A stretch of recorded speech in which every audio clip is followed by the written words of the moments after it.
Good morning, everyone. As said, I'm Chris LaHaise with dataxu, which is traditionally a digital company, but I've actually had the good fortune over the past 3 years to work with our advanced TV department, bringing those solutions to a more high-engaged video and TV environment.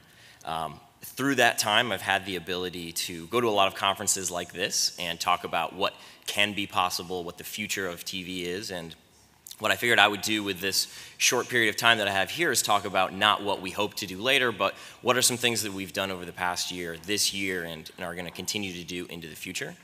And what is really encouraging for me is hearing the discussions that have already taken place. It sounds like I might be preaching to the choir a little bit here. People here are pretty engaged in advanced TV already. But it's always good to talk about not what the next thing can be, but what actually can be done now, because nobody really tells you when the future is here. Everybody always talks about the future of TV, but we like to think that it's really not the future anymore. Specifically as it pertains to connected TV or OTT, this is really what's happening right now, and if it's not something that you're already planning, testing, or doing, it does definitely feel like you're behind. And the good news is, especially considering this panel, there's a lot of experience in this room along these lines already.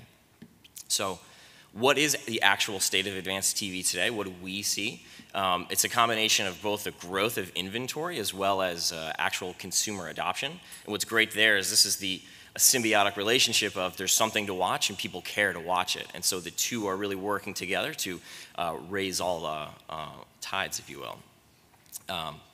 But data in TV is really the new normal, whether you're talking about something as forward-looking as fully programmatic connected TV or even just traditional TV buying.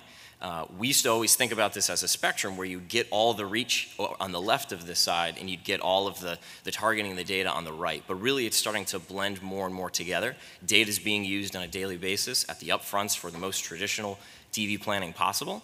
And scale is really, really starting to improve in the connected TV and OTT space. So what I really want to spend the time talking about here are actual use cases.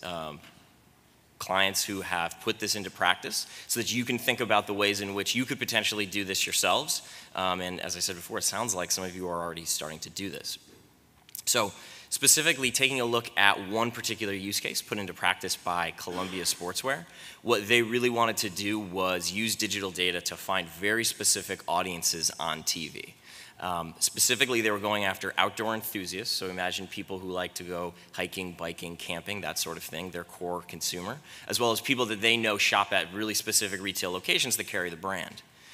Specifically, they built their audience using first and third-party custom data sets and then targeted it on smart TVs and OTT devices with some really great results.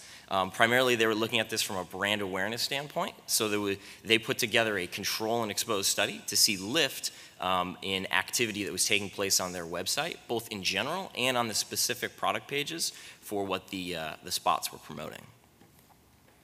As a second use case, American Signature Furniture was looking to really move forward with their television planning, still running plenty of traditional and linear TV, but also really engaged in finding cord cutters and additional audiences that you might not be able to find on traditional TV anymore, and then finding out what can we do with this new impactful form in terms of actual measurement.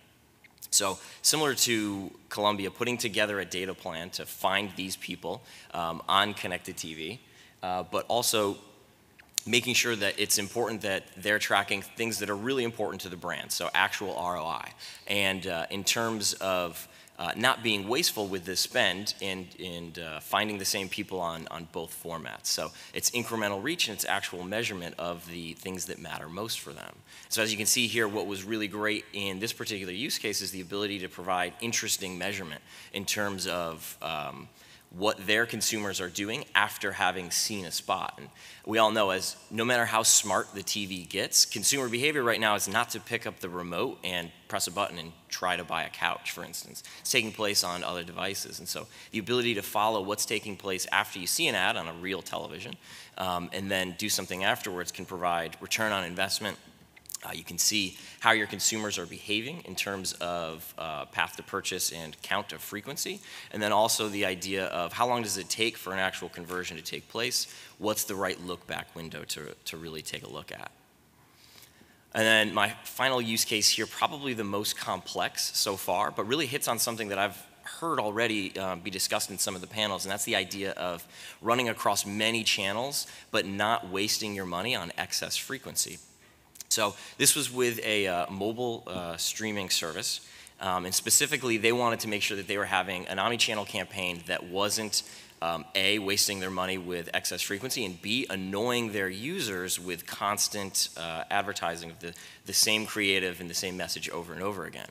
So for this plan, they were targeting both televisions, mobile phones, desktops, tablets, you name it, but bringing it all together with a unified targeting plan and frequency capping that worked across all of those as one unit as opposed to specific silos.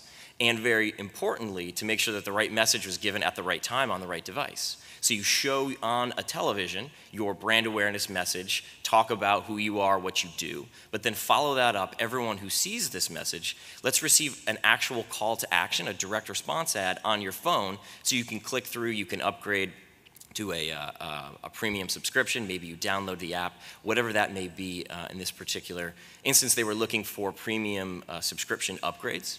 And as a result of this program, what they were able to find is they were able to reduce the amount of spend for a conversion because they're not wasting money on excess frequency.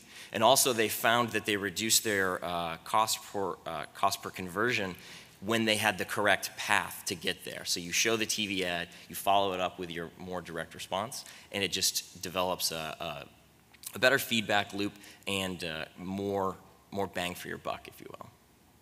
So that's it for all of my use cases. I'll be around today and tomorrow playing golf both days, fortunately for me. So if anybody has any questions or anything like that, I'd love to talk in person.